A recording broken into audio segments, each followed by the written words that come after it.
Are you doing this? Well, please don't. Well, except for when this happens. See the difference? Veteran players will instantly understand why they aren't supposed to hide in the first example but are supposed to hide in the second one. Stick around to find out exactly why.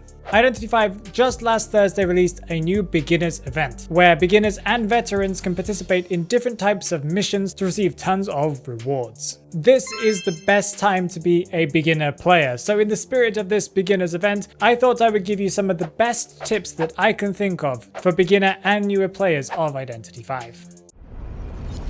The first tip we have here is a survivor tip. Use your downtime effectively, and by this I don't mean the time that you're on the floor. Instead I mean the time that you're spending decoding. Whilst you're decoding, as a beginner player you may spend a lot of time looking at your calibration and waiting for the calibration to pop up, but in most cases this needs to be a secondary thought. The main thought needs to be that you need to be looking around to see where the rest of your teammates are. If you can't see them directly, it doesn't mean that you don't know where they are, because whenever you ping your cipher progress, it will actually appear to the rest of the survivors on their minimap at the top left. The same applies when they ping their cipher progress or send any other message or quick message in the chat. What you should be doing whilst you're decoding is working out in which direction survivors are decoding, so that when you finish your cipher machine, you can go to a cipher machine that hasn't got any progress on it already. This can also help you avoid where the hunter is, or where the hunter and survivor are chasing and running away from each other. This is also important because if you don't know more or less where the survivor is when they're getting knocked down, you can't know if you need to transition earlier and stop decoding so you can get to the chair in time before half.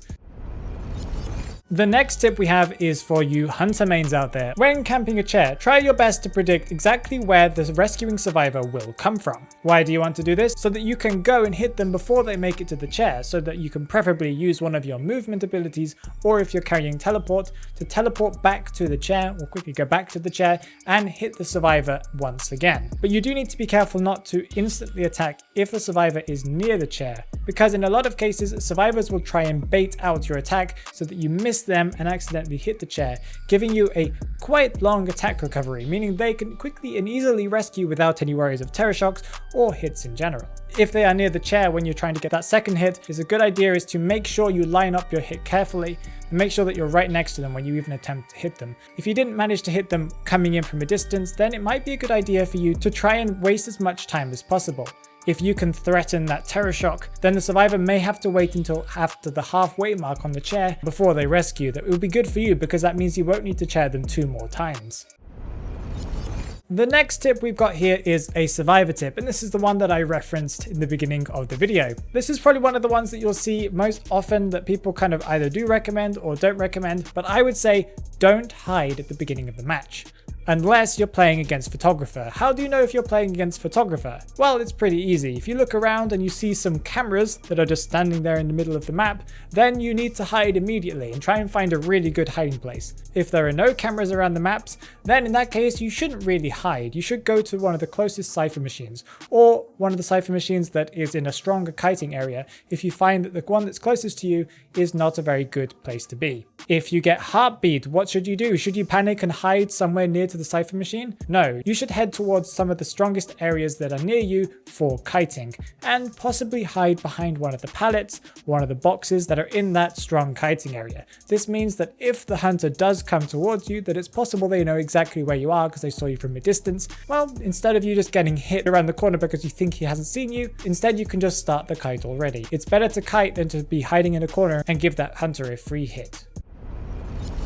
We got another hunter tip. As a hunter, you should not be afraid to hit a survivor and then change target. By this I mean not knocking them down, but just hitting them so that they are at half health. In some cases, it is important just to damage one of the stronger kiter survivors and then move on to a weaker target, maybe one of the decoders, if you know exactly where they are. This can be especially useful if the person that you hit in the early game was one of the rescuers, because now the team doesn't have a dedicated rescuer and they either have to stop decoding to heal up one of the rescuers, or one of the weaker survivors in the team that are not very good at rescuing will have to come instead. Either way, you're going to slow down the decoding process and also possibly guarantee that they're going to rescue after half, or not at all. This also means that if they don't heal up, you have a strong kiting survivor that's only 1 hit away, and sometimes you can take them by surprise. In Identity V, choosing your target is really important, and the more that you play the game, the more you'll know exactly who to chase and when to drop a chase if you're in one. This is not something that someone can just give you a quick tip for and you can understand exactly who to chase and exactly who not to chase in what kind of contexts. But again, it's something that just takes some time.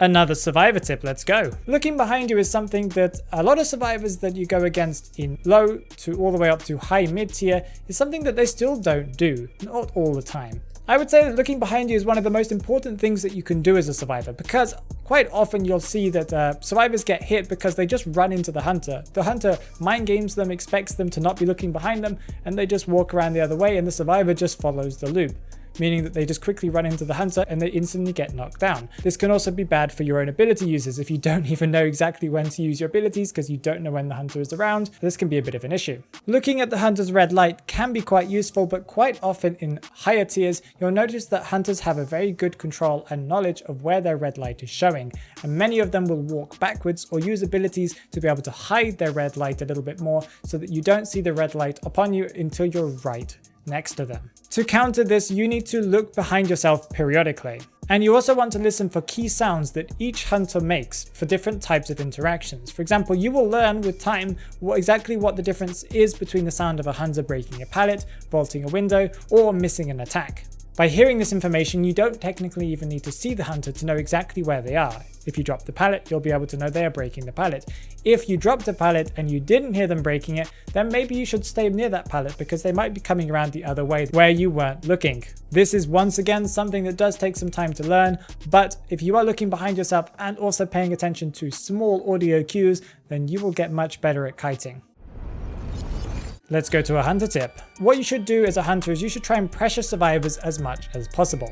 If a survivor is kiting in an area where a teammate of theirs is decoding a cipher machine, that they shouldn't be by the way, then it might be a good idea to occasionally drop the chase and go and threaten the person who is on that cipher machine. This will possibly guarantee you a hit because they don't know if you're going to swap between them or the person that you were originally chasing, but it also means that they slow down decoding process and they have to move over to another cipher machine and start that one afresh. This gives you precious time that you need in this game. If you knock down a survivor, then it's a very good idea to pick them up and carry them to a chair that's closer to a wiggling cipher machine. If you didn't know that cipher machines wiggle, then you need to make sure you watch the video that I've put in the cards somewhere up here, I think. Why is it a good idea to put them near to a cipher machine that's wiggling? It means that you can quickly go and harass the survivor that's on that cipher machine, again pushing them away from the cipher machine, slowing down the overall decoding of the team, also maybe forcing them to rescue early and waste some of their more precious time.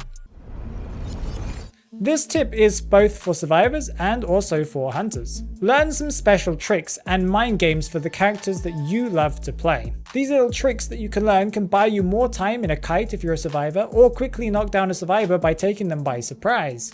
This can improve your overall match flow, or it can actually win you the match. Survivors like Perfumer, for example, can use a perfume right before they vault a window or drop down from a great height, and then the hunter either has to vault the window after them, to which they will just perfume back again, or the hunter has to wait next to the after image to see if the perfumer will even come back again. This is a great trick that can buy you a lot of time as a survivor, and in some cases can feel quite broken. There are often so many different tricks that each character has in Identity V, both on the hunter side and on the survivor side, so learning these tricks can help you just do crazy things. And it's also a good idea to learn other characters' tricks as well, just at least so you understand them if you see them, even if you don't play the character.